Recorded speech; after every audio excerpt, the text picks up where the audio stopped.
அதே காத்து வாசம் வேற, அதே மண்ணு வண்ணம் வேற, அதே மக்க வாழ்க்கை வேற, ஒண்ணு மட்டும் மாறவில்லை.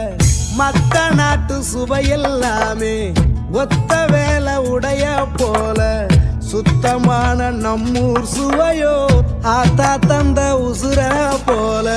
மூட்டி பாசம் கொட்டி சமைச்சது அத நினைச்சுத்தான் மனோ உலகம் முழுவதும் பருக்குது.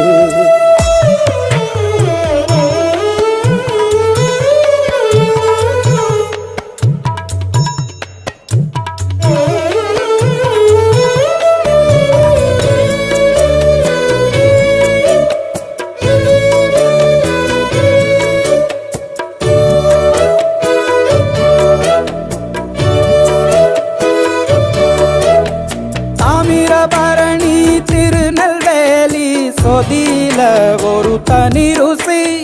வைகையில் பிடிச்ச ஐர மீன் குழம்புக்கு ஒரு தனி ருசி. திண்டுக்கல் பிரியாணிக்கு கத்திரி தொக்கு இருக்கு. தென்காசி பரோட்டாக்கு சிக்கன் கறி இருக்கு. அம்மாவின் வாசம் உண்டு வேப்பம்பூ குழம்புக்கு. அவதானே ஊட்டி தந்தாய நிலவுக்கு. உணவிலே ஒரு உறவு இருக்குது. உள்ளுக்குள்ளே ஒரு கவிதை பிறக்குது. போறப்புத்தான் அத நினைச்சுத்தான் இந்த போறப்புத்தான் நல்லா ருசிச்சு சாப்பிட கிடைச்சது.